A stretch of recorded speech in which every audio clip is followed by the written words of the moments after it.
What if GIRATINA was in Gen 1 Ubers?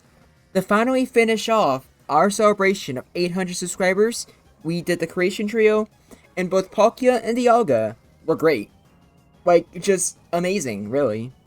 Palkia can just two-shot quite literally everything in the format with an auto-crit spatial rend, and then Dialga has just an absolutely amazing typing, capable of pivoting basically everything.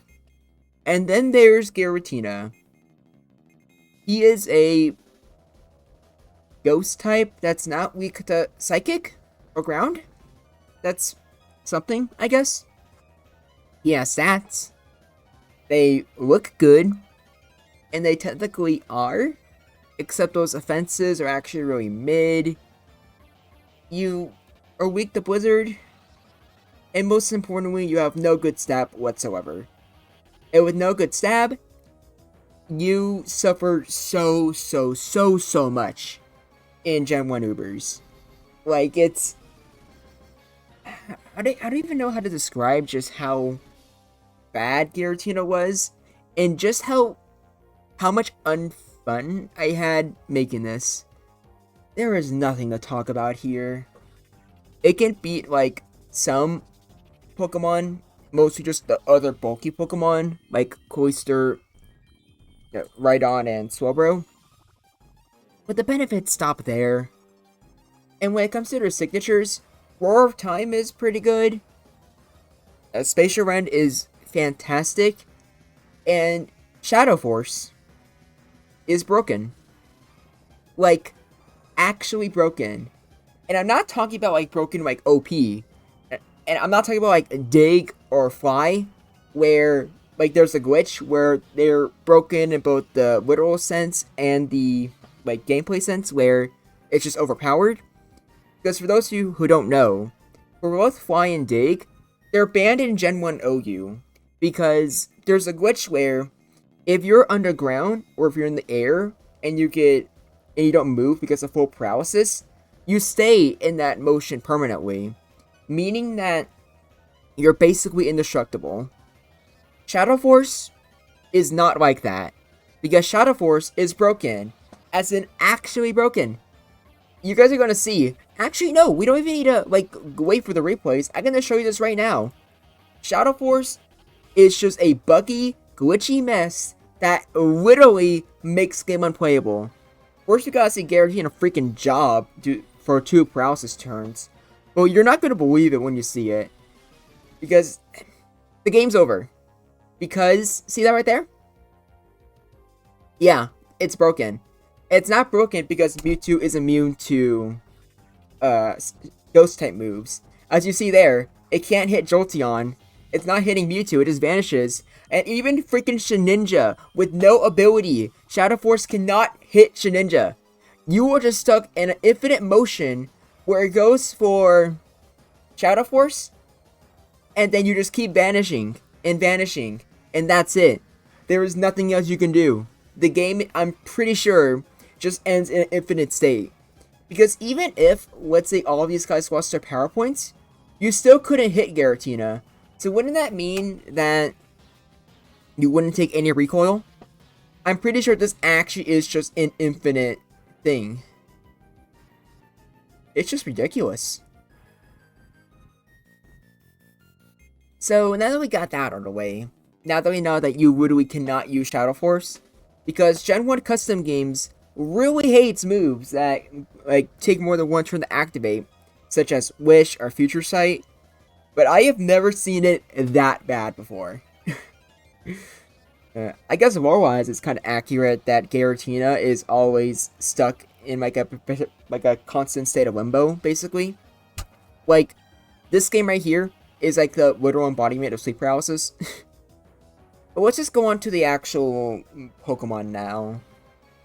Its stats are good. I don't have much to say about them. You're, at least on paper, the bulkiest thing around, but you also have good speed. Your typing is good. Like, the Blizzard weakness is the only thing you really care about.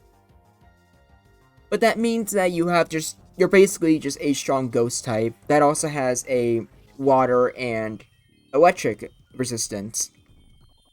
Not to mention being immune to normal type moves. That's always pretty nice. But Giratina's move pool is, on paper, seems pretty good and versatile, but not really good at all. Like, not really. You have Earthquake, I guess. You don't have Blizzard. You have Psychic. You have Thunderbolt and Thunderwave. You have Rest and Hyper Beam. But that's pretty much where it ends. Thunderbolt is the only reason you can keep up with Swellbro and beat Cloyster. Psychic is the only reason you can beat Rhydon. So there's Earthquake, I guess, which I assume could probably help you beat Gengar, assuming you don't get put to sleep. But then you want Hyper Beam so you can kinda put up a fight against Chansey. You want Thunder Wave so that you can actually be faster than things and control the game that way. But you also want Rest so you can actually heal off the damage. You have a 4 move swat syndrome, and whichever move you take out, you're seriously missing out. So Giratina just, no matter what, it's always going to be left behind, and it's always going to be losing to something that it might be able to take on. But even then, Thunderbolt and Psychic are the only ones you can guarantee you can win, like with Cloyster, or no, just Rhydon basically. Because even Cloyster can do a lot of damage with Blizzard, and it can freeze you. And then depending on how the paralysis look and the critical hit look works, Swellbro can probably beat you 1v1 as well. And we're just talking about the regular Pokemon. Notice how I'm not even talking about Mewtwo or Mew? It is just not good for Giratina. To the point where I just don't think he'll be seeing any usage in Ubers. I think Gengar's still a better Psychic type, despite being weak, the Psychic, in the tier where Mewtwo is a thing. I think for some of my earlier videos, I had some of you guys comment and imply that Giratina might just be a regular OU Pokemon. And yeah, I completely agree with that. Giratina has nothing going for it in Ubers, and I don't think Origin Form will be much better. Faster, sure. What does Giratina really do with that? If it's worth looking over one day, maybe I'll do it, but let's just go over some of these replays and just see how bad it really is. What does Giratina do against Mewtwo? Paralyze it? Sure. But then what? That, like, you do practically nothing to it. Mewtwo can recover any of the damage, and then it just kills you. Sorry if I sound really boring, but this was just a very boring video to go over. Giratina just sucks. And while obviously this glitchy mess here is entertaining, that's the highlight of the video. This is not like Palkia or Dialga. There's not a lot to say here. Doesn't do much better against Mew. You can paralyze it, sure. But then Mew can always eventually set up enough Sword Stance, and can always heal off with Soft Boiled. And also, this replay was particularly fun, because despite how many Psychics were used, there was not one special drop. So let's see, where are we at already? 2 Psychics, alright. We go for a third, I imagine. Yeah, we go for a third. Gets a crit, but there's no special drop. Mew gets into the Sword Stance. You go for Earthquake, does practically nothing, and Mew can heal it off. You go for another Psychic, so I think that's 4 now? 4 Psychics. A 5th Psychic, okay, but still no special drop. That is just sad. Alright, going up for Tauros. This is probably one of your better matchups, debatably, because Earthquake does nothing, you're immune to normal moves.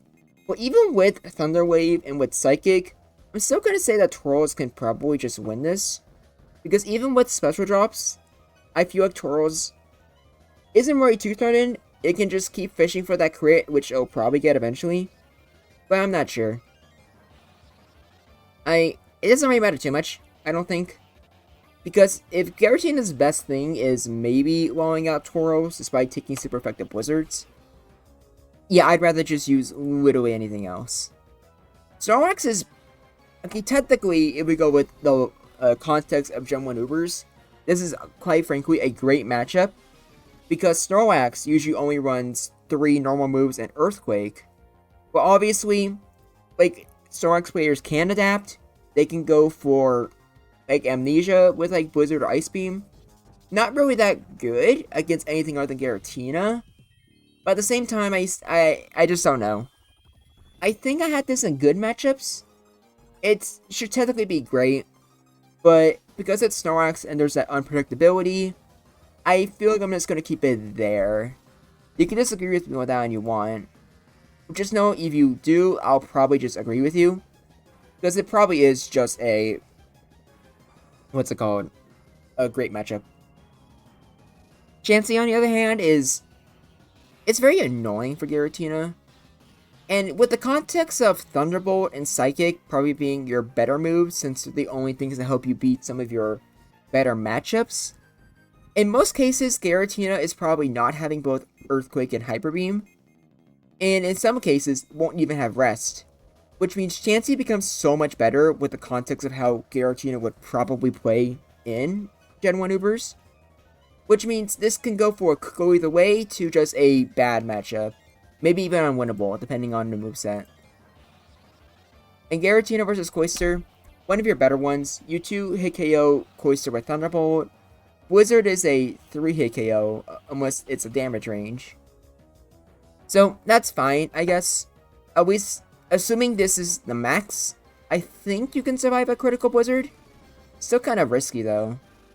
And Rhydon, you can do good against. Granted, even though you can do good, Rhydon can get a few Earthquakes in. But as you can see there, honestly, it could take Earthquakes decently well. But look at how much damage Rhydon did to Giratina, and that's without the special drops. So it's... I don't really know how that matchup truly is, in all honesty. And then Slowbro, you can do good with crits, but even then, it's very annoying. I'm putting this on hyper fast because this is kind of a decently long replay. Because even with a crit, with Paralysis, unlike some other Pokemon I've gone over, like let's say Naganadel or pretty much any fast electric type, Slowbro here could theoretically survive a critical Thunderbolt. It just depends on if it's put to sleep or not when it happens. I think it's a shame, like, he only got the crit once Slowbro got max special though. Because I wanted to see how much Surf did. Probably not a lot, even with max special. Because it's a bulky Pokemon with high HP that is being hit with a resistant move. But even then, I still think depending on how it goes with Paralysis luck, Slowbro might be able to still win. But I'm gonna be real with you, I don't care enough to see how the matchup actually goes. Last but not least, we got Zapdos, and Zapdos, you do good. I didn't bother showing replays like Starmie, Alakazam, Jinx, etc. Because I feel like there's just not much to really say here. And with Zapdos, you can wall it. Sure. But you can also, like, Rhydon, as you can see. And even Rhydon got a few hits in. And here, I made a misplay by misclicking Thunder Wave the first turn. And even with a lot of turns where Zapdos is fully paralyzed, as you can see, Giratina gets hit a lot. So Giratina, even though it's theoretically a wall, it has a hard time hitting a lot of stuff. And Giratina obviously can't take on Chansey, Rhydon, and Zapdos. Just taking on one of them means the other one can very easily revenge kill you. And that's assuming Mewtwo doesn't just show up and kill you. Because Mewtwo, outside of Thunder Wave, but again, if we're just assuming only Giratina gets added and not Pokemon Dialga, Mewtwo does not give a frick about you using Thunder Wave. So Giratina, regardless of when you take it out, Mewtwo always just gets a free switch in. Which is like the last thing you want. So here's the tier list.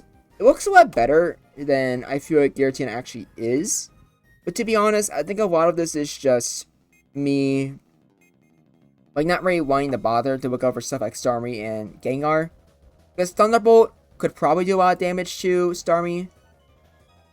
I feel like Gengar with Earthquake is probably in Giratina's favor. But also, I feel like Hypnosis is pretty relevant. I don't know how much Gengar uses Psychic in Ubers. So I really don't know how to feel. I'm sorry that, like, this video ended just or not this video, this little mini-series with the Creation Trio ended on such an anticlimactic note. Because the other two were just so interesting but not so much for Giratina here. I would tell you about how you should join Generation Jumble. However, my next few videos are actually going to be very, very interesting. And I'm going to have a lot of fun showing you them. Because you're going to be seeing very, very different thumbnails. But you definitely should join the Discord server and participate in the Generation Jumble if you want. In the description of this video, you will see a link to both the server as well as information about Generation Jumble Season 2. It should be a lot of fun, and I'd love to have you there. But until next time, this is Groundback, and I look forward to hearing from you.